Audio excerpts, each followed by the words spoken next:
Assalamualaikum warahmatullahi wabarakatuh.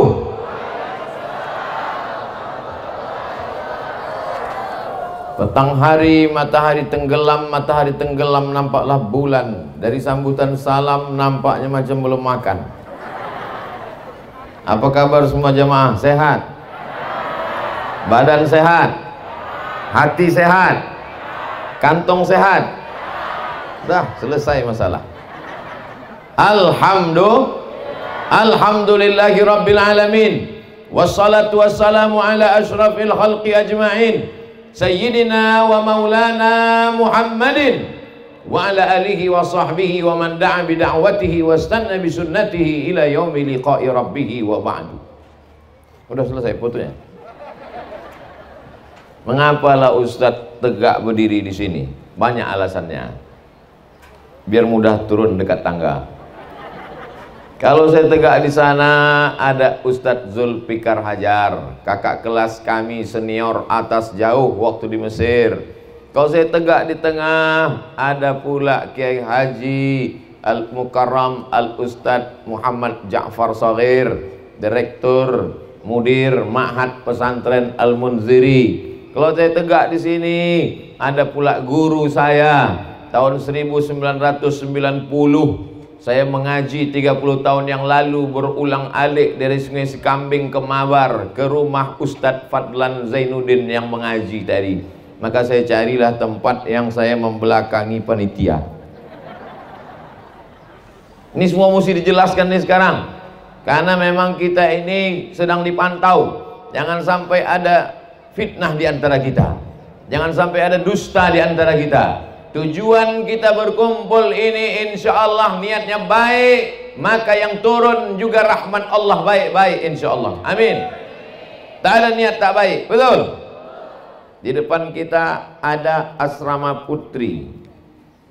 Saya tidak pernah diminta untuk meletakkan batu pertama, karena banyak yang saya letakkan batu pertama sekaligus batu terakhir, dan jamaah tahu itu. Maka saya selalu diminta untuk menandatangani prasasti peresmian. Tadi saya diminta pagi, tanda tangan prasasti peresmian rumah Quran. Udah selesai foto-foto, saya tengok di jalan fotonya, tanggal 20 Maret 2020. Loh, kenapa baru tadi ditandatangani? Undangannya udah lama, sekarang Ustadz baru bisa datang, gara-gara Covid. Jadi Maret kemarin jadwalnya, saya tak bisa datang karena Covid. Akhirnya ditunggu-tunggu, Covid ini tak pulang. Tak pulang, dia ke Wuhan. Saya datang. Belaga kami sama Covid itu. Bapak Ibu yang dimuliakan Allah Subhanahu wa taala, kullu mri'in tahta zilli sadaqatihi. Nanti kita di akhirat bangkit dari kubur. Idza sama'u fatarat, langit terbelah. Wa idzal kawakibu tasarat, planet bertabrakan. Wa idzal biharu fujirat, lautan diledakkan. Wa idzal quburu bu'zirat, semua yang dikubur bangkit tegak berdiri di padang mahsyar. Alimat nafsum ma qaddamat wa akharat, hari itu orang baru sadar apa yang sudah dibuatnya menjadi amal menghadap Allah Subhanahu wa ta'ala. Tak ada tempat bernaung di padang mahsyar, karena tukang tenda pun tak mati bawa tenda. Hai tukang-tukang tenda, jangan kalian sombong. Kalian pikir kalian mati bawa tenda? Ibu-ibu tak ada satupun yang mati membawa payung. Walaupun kemana-mana setiap undangan bawa payung. Ada ibu-ibu pernah lihat orang mati bawa payung? Tak ada. Lalu di mana kita bernaung di akhirat nanti? Tenda tak ada, ada masjid. Wa takunul jibalu kal ihnil, bukan mampus, maufush. Hebatnya Al-Quran, maknanya dengan penyebutan hurufnya sama. Ketika disebutkan huruf nun dengan fa, berterbangan macam bulu kambing ditiup angin. Ambil bulu kambing, letakkan ke tapak tangan, tiupkan. mau berterbangan bulu kambing dihembus angin. Kalau tak dapat bulu kambing, bulu ketiak. Berterbangan macam bulu kambing dihembus angin. Gunung Kidul, Gunung Bromo, Gunung Kelut, Gunung Merapi, habis semuanya terbang. Kalau Gunung Kidul, Gunung Bromo, Gunung Kelut, Gunung Sibayak, Gunung Merapi macam bulu kambing dihembus angin, lalu Abdul Somad hari itu macam apa? Dibayangkan ibu tuh, saya mulai melayang baca, saya ketawa. Tak ada tempat kita bernaung. Lalu di mana kita bernaung? Nabi SAW menjelaskan, kullu mri'in tahta zilli shadaqatiki, orang akan bernaung di bawah apa pula somat? Orang akan bernaung di bawah solawat pula kata dia. Orang akan bernaung di bawah soda. Jadi kalau ada di antara ibu bapak ini yang bersodakoh 1 sak semen, nampak nanti di atasnya 1 sak. Nampak 1 sak. Kalau ada yang bersedekah 1 triplek, nampak 1 triplek. Kena hujan 3 kali bergulung. Kalau ada yang bersedekah plastik, nampak plastik. Udahlah plastik bolong-bolong pula. Macam inilah yang sedekah ini dia. Tapi kalau ada yang bersedekah, dia banyak melimpah ruah, tiang-tiang cor besi, semen, kosen pintu, maka itulah yang paling mulia. Saya tidak menyuruh bapak ibu bersedekah, saya cuma cerita aja. Oh sedekah silakan, tak sedekah tak apa-apa, tengok aja nanti di akhirat. Ada duit beli cincin, ada duit beli gelang, ada duit beli subang, ada duit beli anting, ada duit beli rantai. Begitu pergi undangan, merah muka itu. Kenapa merah? Anting 2 on sebelah. On gitu. Apa kabar bu? Sehat. Saking beratnya emas-emas itu. Kalau mau tidur malam, buka rantai, buka gelang, buka anting, buka subang, buka gelang kaki, diletakkan 1 cuci tangan penuh. Begitu jam 2 malam, mati. Kemanalah pergi emas, subang, rantai, anting tadi? Dia ambil ibu yang baru. Sekarang iyalah ketawa. Waktu dengar ceramah saya ini ketawa. Pas pulang nanti di jalan, betul juga kata Ustaz. Betul juga kata saya. Bukan mau merusak kemesraan ibu sama bapak, enggak. Jangan gara-gara cerita saya ini nanti sore maghrib bapak tuh meminta, Adinda, mana teh manis abang? Buat aja sendiri. Patutlah mata kau tajam menengok cincin gelangku selama ini ya. Sudah diceritakan Ustaz Somad niat burukmu. Enggak. Niat baik bapak-bapak. Menikah itu sunnah ibadah. Iya kan bu? Tidak katanya. Bapak Ibu yang dimuliakan Allah Subhanahu wa taala, tempat kita bernaung tak lain tak bukan adalah sedekah.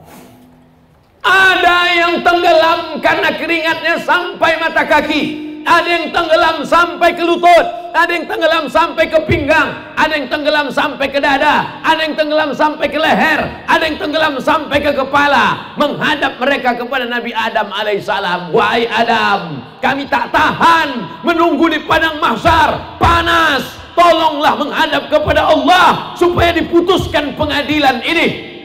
Aku tak sanggup, kata Adam. Tolonglah Adam. Kata Adam, aku tak sanggup. Kenapa Adam? Dulu Allah melarang aku makan buah kuldi. La taqraba hadhihi syajarah. Jangan kau dekati pokok ini. Allah melarang aku mendekati pokok kuldi. Bukan ku dekati, ku makan buahnya. Malu aku menghadap Allah. Minta mereka menghadap Adam. Adam tak sanggup menghadap Allah. Datang mereka menghadap Nuh. Wahai Nabi Nuh, tolonglah menghadap kepada Allah. Kata Nabi Nuh, anak kandungku ku ajak naik sampan. Ya bunayya rkam ma'ana. Wahai anakku, buah hati belayan jiwa, marilah naik ke sampan ayah nak. Apa jawab? Kan'an nama anaknya. Ada anak ibu nama Kan'an? Kalau ada ganti Abdul Somad. Apa jawab Kan'an? Sa'awi ila jabali asimuni minal ma. Aku akan naik ke atas bukit yang bisa menyelamatkan aku dari air banjir bandang. Banjir 40 hari 40 malam. Disangkanya macam banjir Sungai Deli. Tenggelam semua alam semesta. Naik air ke atas bukit. Tenggelamlah Kan'an, anak durhaka, anak Nabi Nuh alaihissalam. Tak sanggup aku menghadap Allah. Datang mereka menghadap kepada Nabi Musa alaihissalam.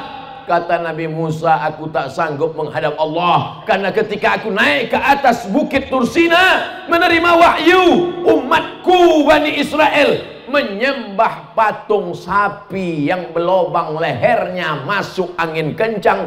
Dibuat patung sapi, berlobang lehernya, masuk angin kencang, berbunyi sapi itu.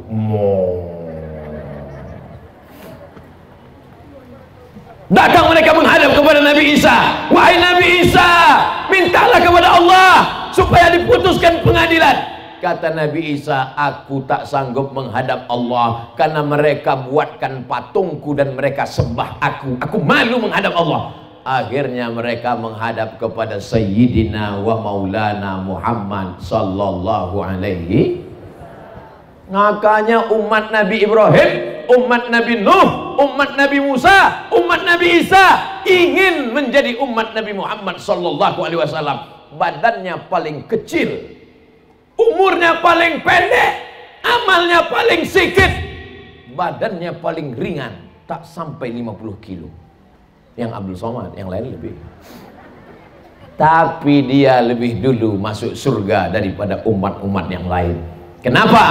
Karena inilah yang berani menghadap Allah Subhanahu wa ta'ala. Karena tak ada cacatnya, tak ada kurangnya, tak ada buruknya, tak ada jeleknya. Allah pun berakhlak kepada dia. Kalau kepada Adam Allah panggil namanya, ya Adam uskun anta wa zawjukal jannah. Kepada Nabi Musa Allah panggil namanya, ya Musa inni istafaituka. Kepada Yahya Allah panggil namanya, ya Yahya khudhil kitaba biquwwah. Tapi kepada Muhammad SAW ada ayat yang memanggil dalam Al-Quran, ya Muhammad. Ada? Macam hafal Quran aja. Ada bu? Tidak. Dalam Al-Quran apa kata Allah kalau memanggil nama dia? Ya ayyuhan nabi jahidil kuffar, ya ayyuhan rasul balligh ma unzila ilaika min rabbik. Allah tak pernah memanggilnya ya Muhammad, maka kita pun beradab kepada dia. Tak kita sebut Muhammad, tapi kita panggil dia Sayyidina wa Maulana wa Syafi'ina wa Zuhrina Muhammad sallallahu alaihi wasallam. Ustadz ini marah atau cuma? Enggak. Kalian macam baru kenal aja.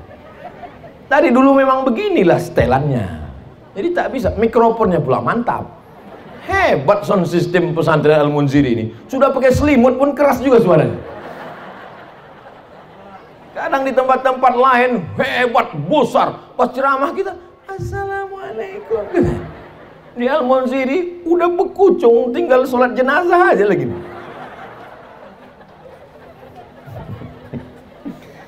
Saya sebetulnya ceramah antara ada COVID tak ada COVID sama aja. Cuman bedanya kalau sebelum ada COVID itu nampak saya respon wajah jamaah itu. Entah dia sedih, entah dia senyum, nampak. Ini tak tahu kita, entah senyum, entah ketawa. Tiba-tiba keluar aja suara. Kiki kiki kiki. Kiki kiki. Bapak Ibu yang dimuliakan Allah Subhanahu wa taala. Jadi kalau mau selamat selama menunggu di padang mahsyar, yang bisa menjaga kita, yang bisa menaungi kita, yang bisa melindungi kita hanya satu, sodakoh. La ilaha illallah. Dia alih-alihkan juga lagi sholat, kata dia. Payah betul lah cerita sodakoh. Biasanya saya kalau udah ceramah tentang sodakoh ini biasanya keluar kota, biasanya keluar keranjang. Hebatnya di pesantren Al-Munziri, kotak tak keluar, keranjang pun tak keluar. Rupanya di sini tak main lagi masuk duit, semuanya pakai transfer banking ke nomor berikut. Mantap. Nomor pun tak ada. Wah, hebat betul. Buka Play Store pesantren Al-Munziri, klik ke nomor sumbangan asrama putri, enter nomor rekening, klik OK. Begitu diklik, menangislah ibu tadi. Kenapa ibu menangis, Bu? Harus sedih karena asrama itu akan mengalir pahalanya ke makam ibu. Bukan, Pak Ustaz. Jadi kenapa ibu menangis? Salah ketik nolnya banyak kan.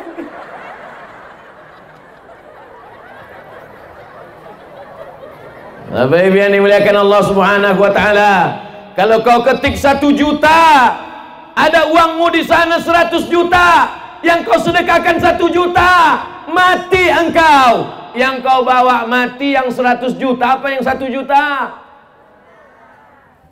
Tak jelas pangkalnya, juta gitu. Entah mana, ulang sekali lagi. Kalau kau sedekahkan 1 juta, di kantormu, di bankmu, di dompetmu, di kamarmu ada 100 juta, mati kau malam ini. Yang kau bawa mati 1 juta apa 100 juta? 1 juta. Masukkan 1 juta.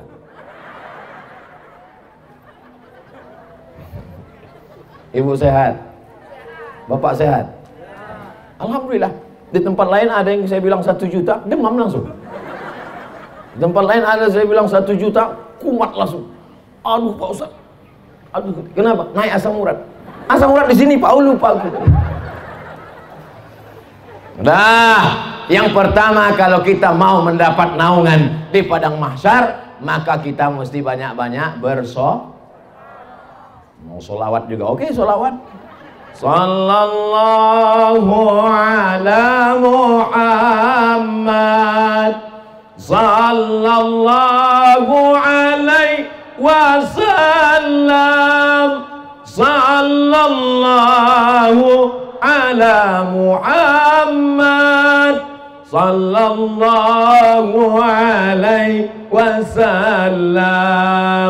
Ya Nabi alaika, ya Rasul salam alaika, ya Habibi salam alaika, salawatullah alaika.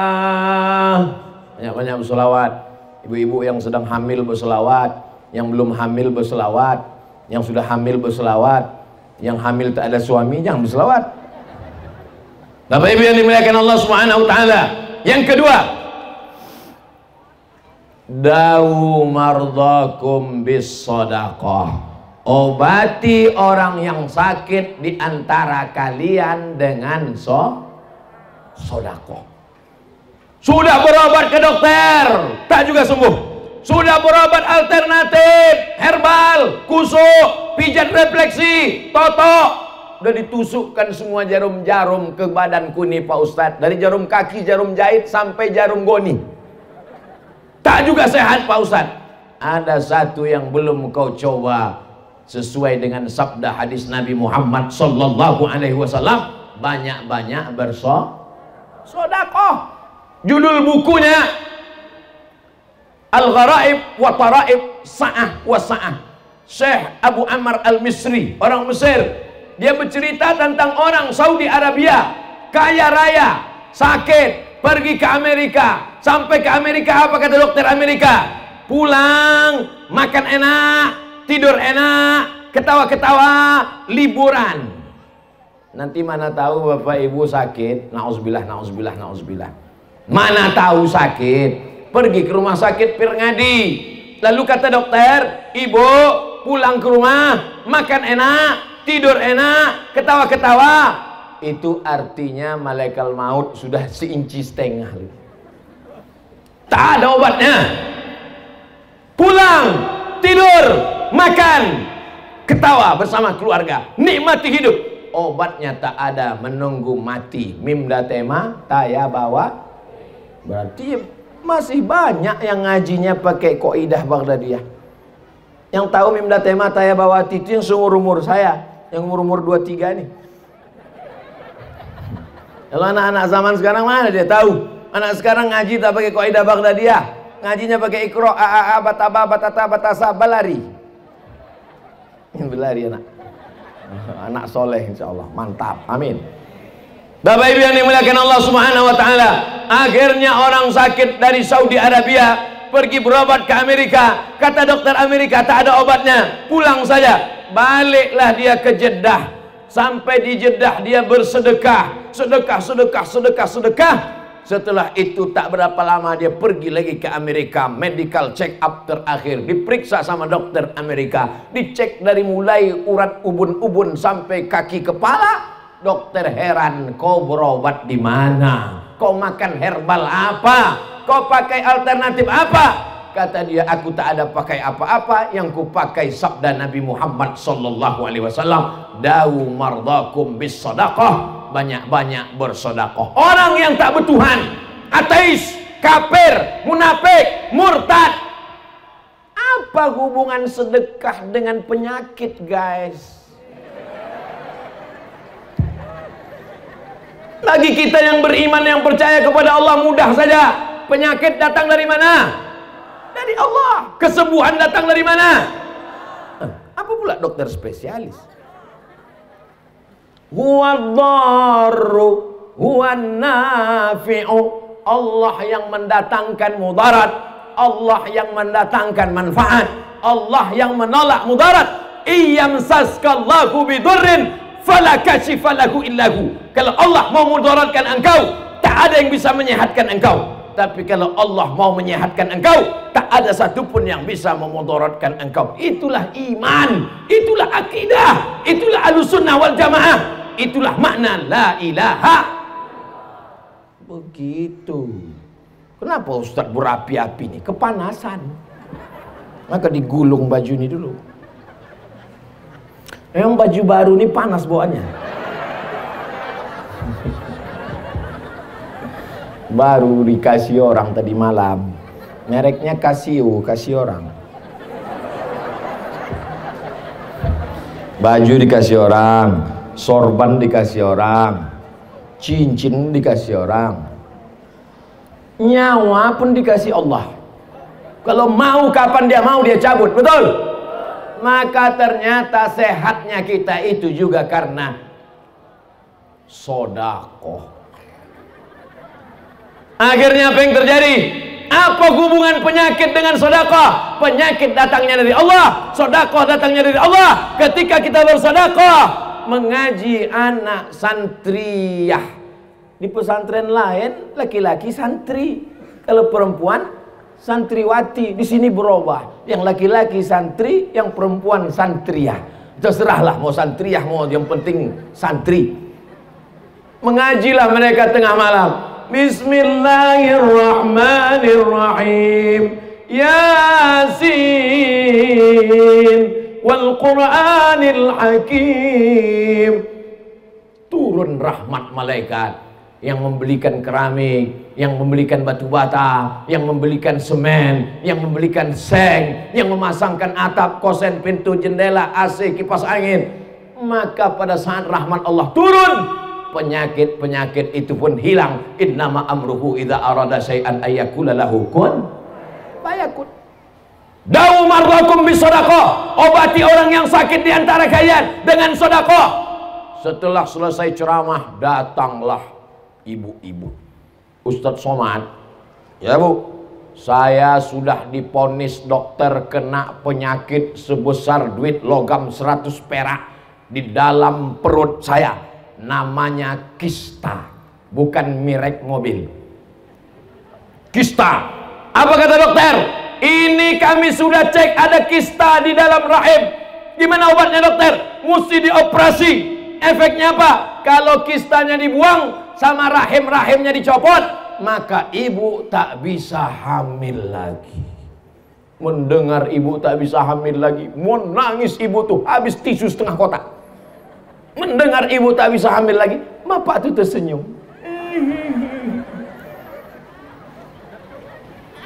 Bapak jangan senyum kali Pak, ibu ini mengintai. Untung pakai masker, diselamatkan masker. Akhirnya ibu ini tahu tentang hadis Nabi, da'u mardakum bisadaqah, obati orang yang sakit dengan sedekah. Dia pun bersedekah, diundangnya anak yatim, pergi dia ke panti jompo, datang dia ke panti asuhan, pergi dia ke pesantren, dibayarkannya uang anak sekolah duafa yang tak sanggup, ditengoknya pembebasan tanah. Berapa harga tanah? 500.000, saya 10 meter, berapa saya yang kurang, ditambahnya. Setelah itu cek lagi ke rumah sakit, dokter tuh heran, ibu makan apa? Makan nasi pakai ayam penyet, ayam patah, ayam sungsang, ayam mati, ayam hutan, ayam pop. Apa masalahnya? Rupanya kista yang sebesar duit logam itu mengkerut, mengecil, hilang. Jadi gimana dok? Tidak jadi operasi karena kistanya sudah hilang. Selamat, ibu tak jadi operasi dan bisa hamil lagi. Ibu tuh tersenyum, bapak tuh pula menangis.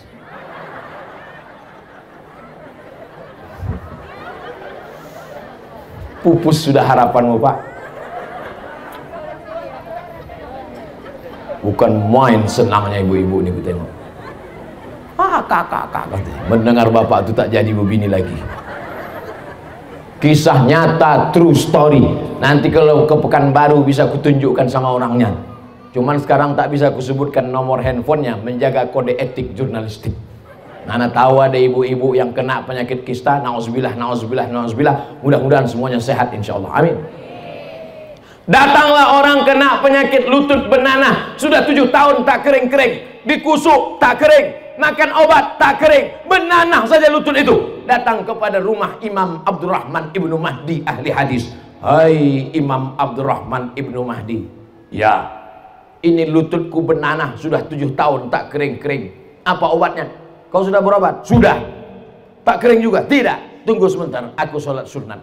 Sholat sunat hajat Imam Abdurrahman Ibnu Mahdi 2 rakaat. Selesai itu kata dia, kau pulang buat sumur. Hah? Sakit lutut suruh pula buat sumur. Pokoknya kau buat ada sumur. Pulang dia ke rumah, dicarinya kampung yang tak ada air, dibuatkannya sumur. Orang fakir miskin, anak yatim, duafa, kehausan, kelaparan, datang mengambil air sumur, minum, mandi, sholat. Setelah tak lama kering lututnya. Apa hubungan lutut bernanah dengan sumur yang diminum orang? Rupanya sodakoh air minum membuat orang bisa sholat, bisa wudhu, bisa mandi, bisa makan, bisa minum. Maka turun rahmat Allah, sembuh segala penyakit. Maka kalau ada bapak ibu yang bernanah, mau lutut, telinga, hidung, kepala bernanah. Sekarang ada anak-anak gadis perempuan yang bernanah 2, ujung hidung sama ujung dagu. Karena dagu mau mancung, disuntikkan kresek silikon. Silikon tak mau mencair dengan darah, akhirnya bernanah. Mau disedot takut hilang dagu, akhirnya ditempelkanlah lintah. Terapi lintah, ditempelkan lintah untuk menyedot nanah yang ada di dalam. Lintah itu biasanya kalau sudah menempel di kulit, setengah mati kita mencopotnya tak bisa. Tapi ini begitu ditempelkan lintah, melompat lintah itu. Apa kata lintah? Masam kali nanahnya. Maka jangan robah ciptaan Allah, jangan kalian robah-robah. Ini banyak perempuan sekarang, dagu suntik tajam, hidung suntik tajam, cuman 2 bulan. Habis itu hidung menanah, dagu bernanah, hidung turun, dagu turun. Tinggal cari sapu lidi macam nenek sihir. Akhirnya apa yang terjadi? Sembuh kering lututnya karena sedekah air minum. Jadi kalau ada jamaah ini mau bersedekah air minum, jangan sebotol 2 botol. Datang ke pesantren Al-Munziri, temui Kiai Haji Al-Ustadz Haji Muhammad Ja'far Shagir, tanya berapa sumur bor yang perlu dibangun, tak kering-kering, hidupkan sampai hari kiamat, tak kering-kering, mengalirlah pahalanya. Boleh saya niatkan untuk almarhumah omak saya Pak Ustadz? Mantap. Datang sahabat Nabi bertanya, ya Rasulullah, ya Ummi matat, emakku mati, Nyala kasar kali Ustaz, meninggal. Terlalu lembut Pak Ustaz, manikna. Ummi matat, emakku meninggal. Apa atasaddaqu anha? Kalau aku bersedekah, apakah sampai pahalanya untuk dia? Kata Nabi, tasaddaq, bersedekahlah engkau, pahalanya sampai untuk dia. Ayyus sadaqatu afdal? Apa sedekah yang paling afdal? Saqiyul ma, memberi air minum. Maka bersedekahlah sumur bor. Saya mohon maaf Pak Kiai, saya tak tanya ini santrinya berapa, kamar mandinya berapa. Tapi saya pernah ceramah di salah satu daerah, santrinya 1000, kamar mandinya 10. Bayangkan itu, perang yang paling sulit. Antri panjang, kemana mau diletupkan bom atom ini. Belum sempat kami cerita panjang lebar sama Pak Kiai tadi. Mestinya kita ukur standar kamar mandi berapa, sumur bornya berapa, layak apa tak layak. Itulah yang akan menolong kita di hadapan Allah Subhanahu wa Ta'ala. Betul apa salah? Saya tak ada maksa Bapak Ibu. Kalau salah katakan salah. Saya sudah siap mau pulang ke rumah. Bapak Ibu yang dimuliakan Allah Subhanahu wa Ta'ala, yang pertama, sedekah menjadi atap naungan di akhirat. Yang kedua, kalau mau sehat walafiat, bebas dari segala macam penyakit, banyak-banyak bersoh.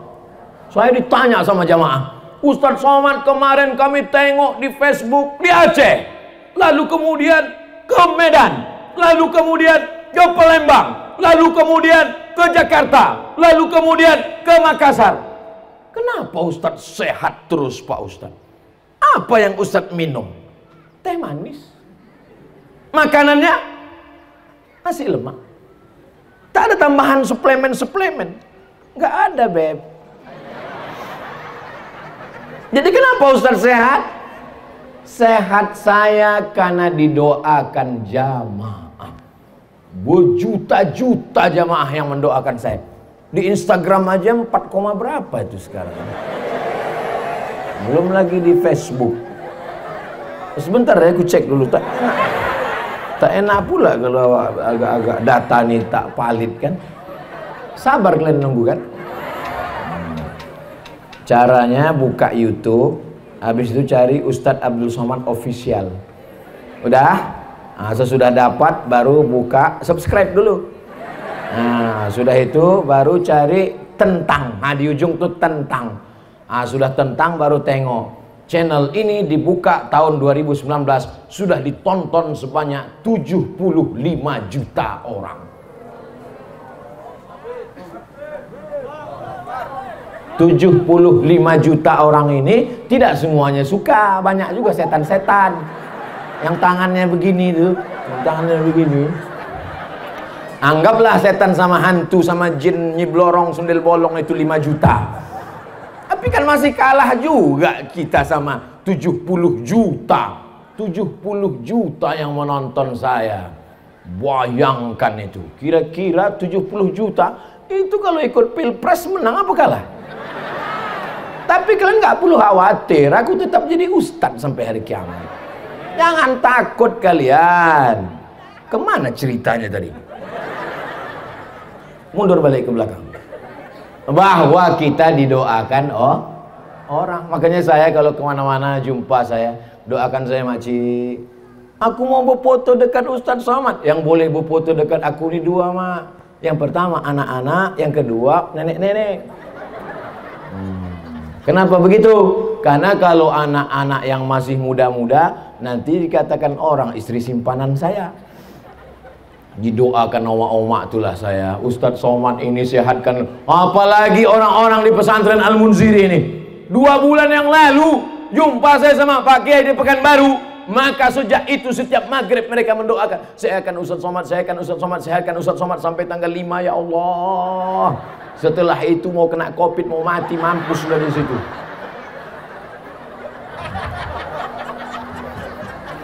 Orang Al-Munziri ini ikhlas-ikhlas, suci-suci hatinya. Doakannya Ustadz Abdul Somad, alhamdulillah sehat walafiat. Kalau tiba-tiba nanti sakit, sakit bukan laknat, sakit bukan kutukan. Ma yusibul mu'min min nasabin wala wasabin wala saqamin wala syaukin. Demam, sakit.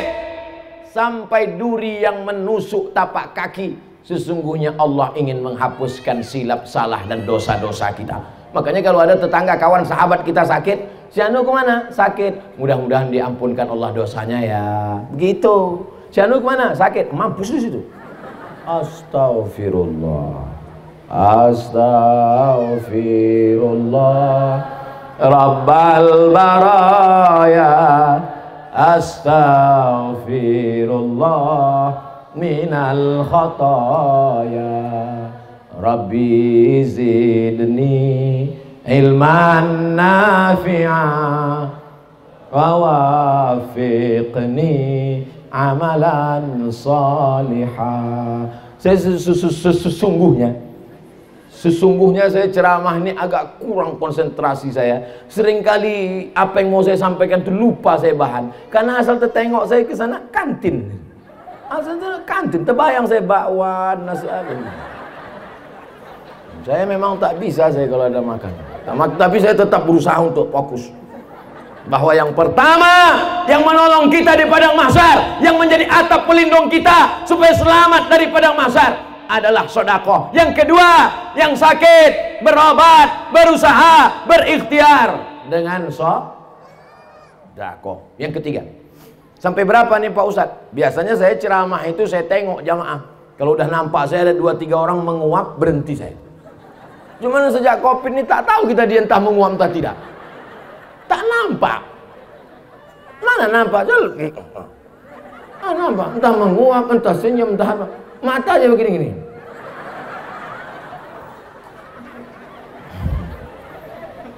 Jadi memang di mana-mana saya patok, saya ceramah 60 menit. Tadi saya mulai jam 2:30, nanti jam 3:30 kebetulan nanti berkumandang suara azan dan sholat asar. Begitu Bapak Ibu semua sholat asar, saya tengok kalian mau sholat asar, saya pun pulang. Saya tengok semuanya sibuk sholat asar, saya pun cabut. Kenapa? Aku udah jamaah taklim. Saya udah jamaah taklim tadi duluan. Jadi jangan nanti pas saya pulang, oh Ustadz itu yang kalian ikut itu, ceramah aja mantap, sembahyang pun tidak. Banyak orang sedang mengintai-ngintai kesalahan kita sekarang, betul? Yang tak betul yang bilang betul, bilanglah tidak. Yang ketiga, sadaqatus sirri tadfa'u mitatassu. Sedekah menolak mati su'ul khatimah. Kemarin tetangga kita yang ikut-ikut 17 Agustus manjat pinang itu mana dia? Pak RW. Mati kita Pak RW. Meninggal kenapa? Sakau. Syanu meninggal kenapa? Pas main gaple, kelepak mati. Syanu meninggal kenapa? Pas nyanyi dangdut. Jatuh bangun aku. Kelepak mati.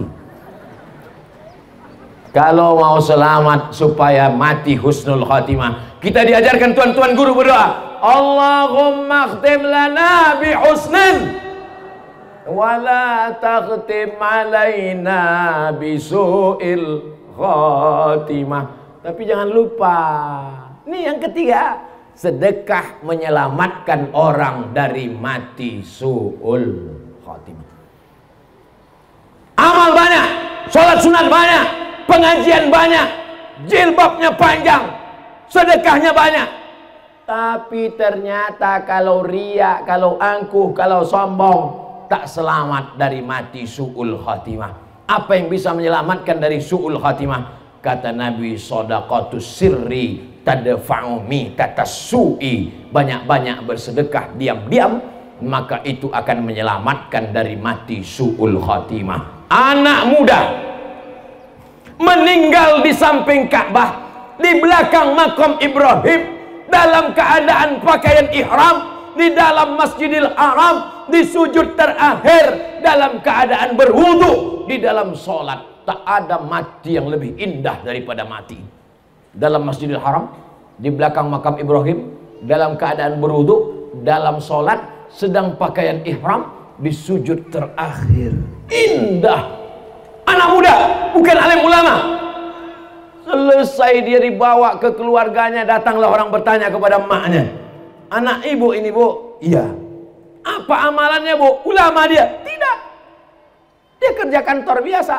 Jadi kenapa dia matinya indah betul? Aku pun tak tahu entah apa amalannya. 2-3 hari setelah kematian, datanglah perempuan membawa anak-anak. Kamu siapa? Aku perempuan. Iya, aku tahu aku kau perempuan. Ya kau siapa? Ini anak-anakku. Terus anak ibu ini setiap awal bulan datang ke rumah kami, diam-diam membawa gajinya, dikasihnya sepertiga gajinya untuk anak yatim. Terkejutlah ibu, terkejut semua tetangga jamaah. Kenapa dikasih Allah dia husnul khatimah? Karena sodako. Makanya nanti ibu, mana tahu suami ibu meninggal, 2-3 hari sesudah itu datanglah janda membawa anak. Itulah tanda husnul. Tak ada yang mau mengaku. Sodakoh ini luar biasa Bapak Ibu. Kawan saya dalam keadaan kesulitan, datang dia ke tempat Pak Kiai. Pak Kiai, aku hidupku sedang sempit, aku dalam keadaan susah, aku dalam stres, aku depresi. Kau cari kampung, terus kau cari warung di kampung itu, terus cari yang catatan utang orang paling banyak di situ, sampai malu jumpa beli minyak lampu, malu jumpa beli beras, malu jumpa beli sabun karena utang begitu banyak. Terus bayarkan diam-diam, maka Allah lepaskan segala kesulitanmu. Wallahu fi aunil abdi maka nal abdu fi auni akhi. Allah akan menolong seorang hamba selama hambanya itu mau menolong saudaranya. Jadi masalah menolong orang dengan sodakoh ini Bapak Ibu luar biasa. Makanya orang-orang mati itu kalau sudah mati masuk ke liang lahat dikubur, ditanya Allah Ta'ala, hai mayat, mau kalian hidup lagi? Apa kata mayat-mayat itu menjawab, laula akhartani ila ajalin qarib.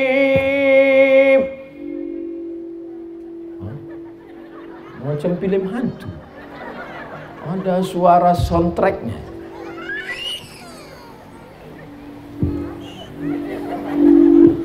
Laula akhartani ila ajalin qarib. Kata mayat-mayat yang sudah masuk dalam kubur, kasihlah aku waktu sekejap aja ya Allah, kasihlah aku hidup sebentar saja ya Allah. Tak bisa sehari setengah hari, tak bisa setengah hari 1 jam, tak bisa 1 jam 1 menit, tak bisa 1 menit 1 detik, hidupkan aku. Kalau kau kuhidupkan kau mau apa? Apa jawab dia? Fa'asaddaqa. Kalau aku hidup sekejap aku mau bersodako. Kenapa Ustaz dari tadi ceramahnya ke sini terus? Kenapa tak ke sana? Mereka tuh tak ada duit. Duit mereka dipegang ini semua. Aku tak ada gunanya aku ceramah ke pinggir sana.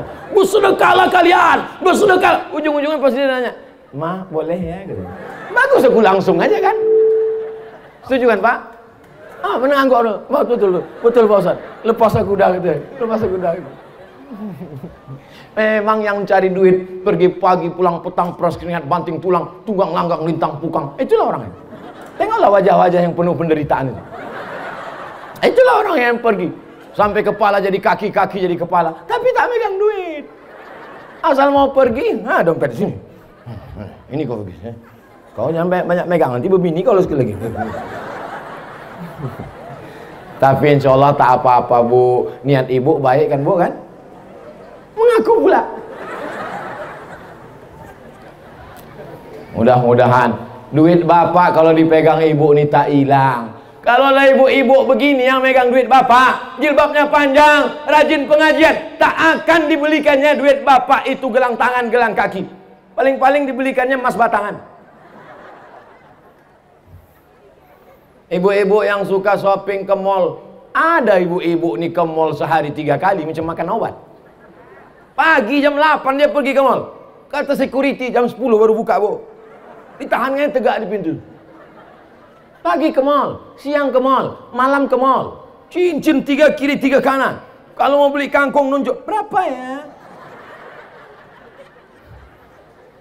Kalau belanja di mall 100.000, angkat 500.000, bungkus. Tapi kalau belanja ke pasar, menawarnya mencekik.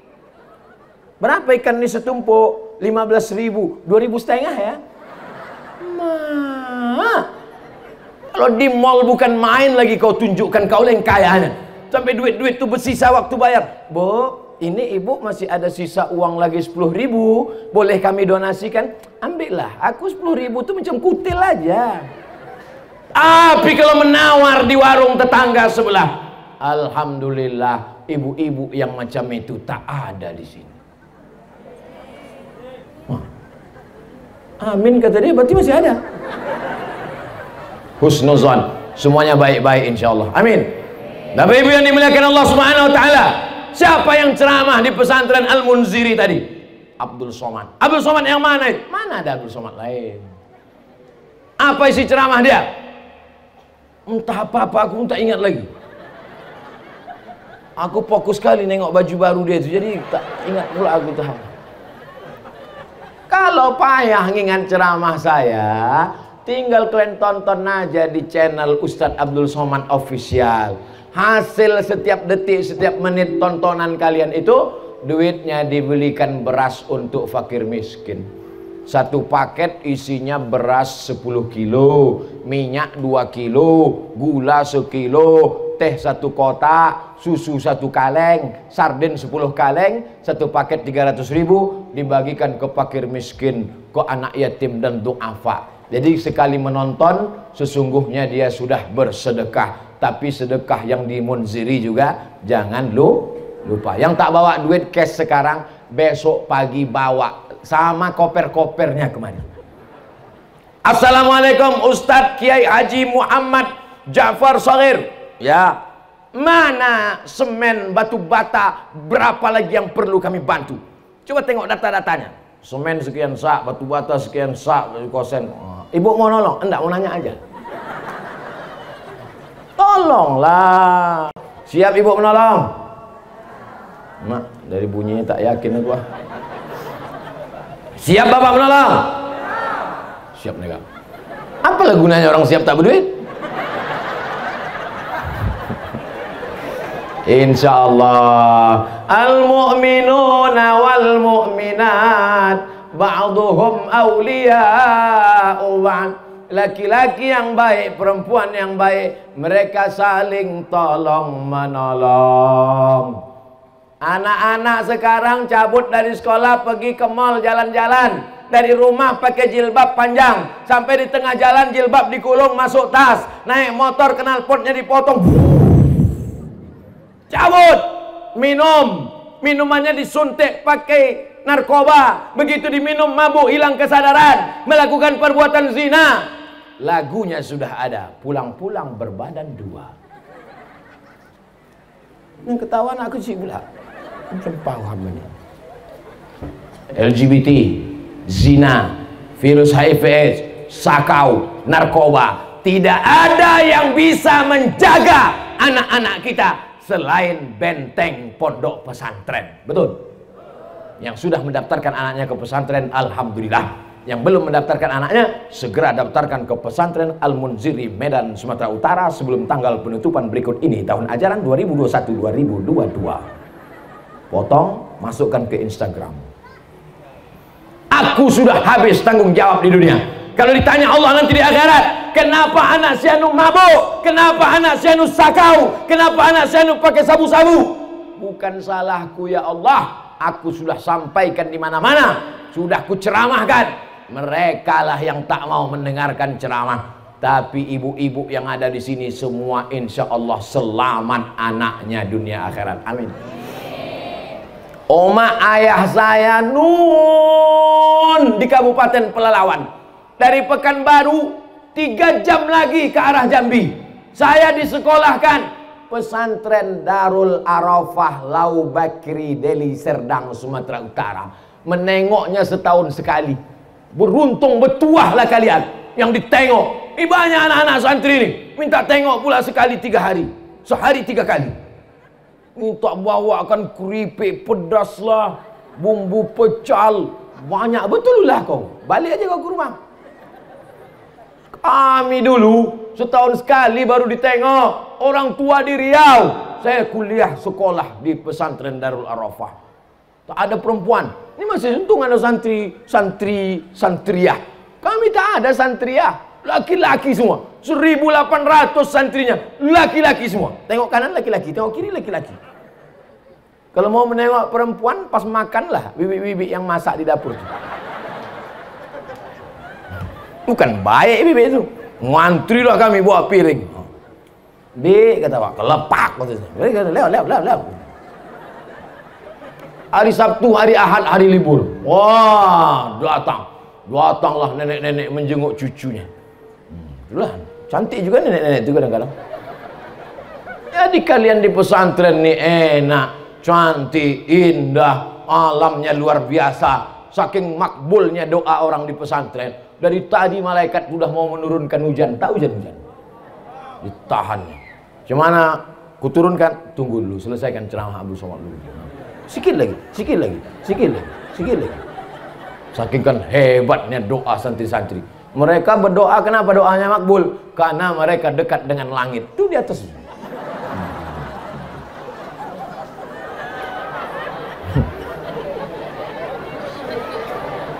Ustaz Somad jam 12 malam menelpon mak-mak. Ibu kenapa? Diganggu jin. Bukan Pak Ustaz, anakku. Kenapa anak ibu? Anakku bawa motor Kawasaki Ninja, nguput ke sana kemari, mau kularang udah tak bisa. Kalau kularang dibawakannya parang panjang. Kenapa? Kabel-kabel otaknya sudah korslet dibuat narkoba.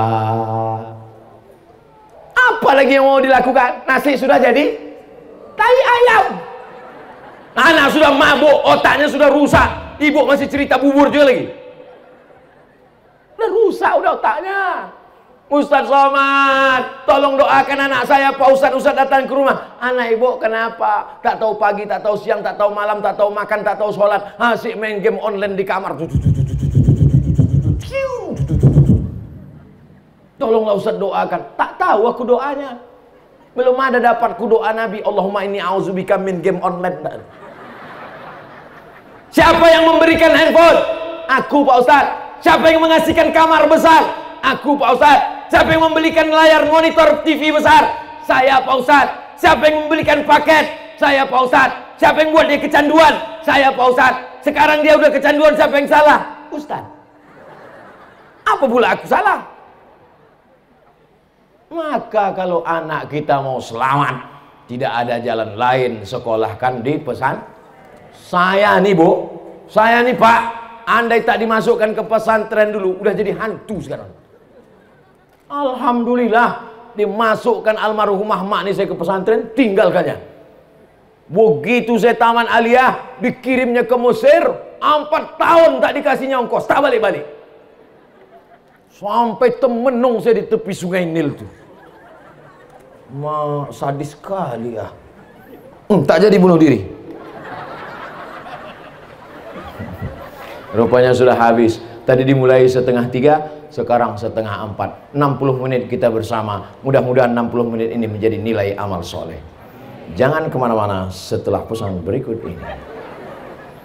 Bagaimana cara kita menyikapi wali santri yang masih ragu dalam menitipkan anaknya di pesantren? Hampir tiap 3 kali seminggu datang sehingga anaknya terganggu belajar. Itulah yang kusampaikan tadi. Kan udah kusampaikan itu udah. Janganlah kalian tengok anak itu sering. Udah kusampaikan tuh kan. Tengok dia 1 semester, tengok dia pas libur aja jebut. Sayang sama anak bukan kalian letakkan di celah ketiak. Sayang sama anak bukan dibelikan motor, dibelikan mobil. Sayang sama anak dikasih handphone mahal, gadget 25 juta, motor 100 juta. Sore pergi ke sana kemari. Orang sedang sholat maghrib. Wainil maghdubi alaihim waladdallin. Ada yang di belakang keceplosan, mampus gitu. Tiang listrik mati. Sayang sama anak, tinggalkan di pesantren. Ibu kalau mau menangis, Bu, jangan waktu di pintu ini. Tinggalkan dia sini. Ku tinggalkan kau di sini supaya kau jadi orang. Ku tinggalkan kau di sini supaya kau jadi ulama. Ku tinggalkan kau di sini supaya kau menjadi polisi, jadi tentara, jadi hakim, pengacara. Belajar kau baik-baik. Kalau mau nangis, udah keluar agak-agak jauh, ada pokok-pokok sawit. Berhenti menangislah di bawah tuh.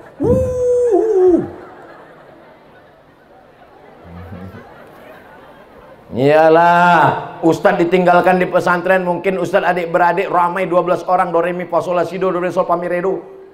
Anak pertama, paling disayang. Adik-beradik cuma 2 orang. Bukan anak dibuang dicampak kan ini. Ini bukan bin kardus. Anak kesayangan. Tapi orang tua saya punya prinsip, kau mesti jadi orang, kau mesti sekolah. Maka saya yakin dan percaya ibu-ibu yang selama ini menangis pulang sampai menangis biji matanya sebesar telur angsa.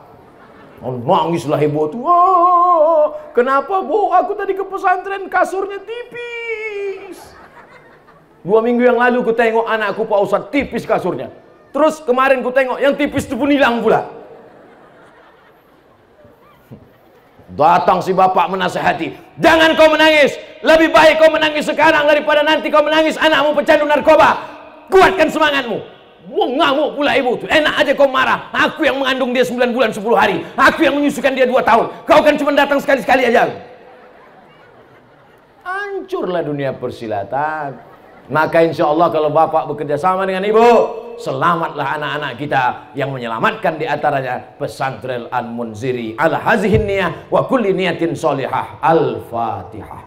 A'udzu billahi minasy syaithanir rajim. Bismillahirrahmanirrahim. Alhamdulillahi rabbil alamin. Ar-Rahmanir Rahim. Maliki yaumiddin. Iyyaka na'budu wa iyyaka nasta'in. Ihdinas siratal mustaqim. Siratal ladzina an'amta 'alaihim ghairil maghdubi 'alaihim waladdallin. Amin.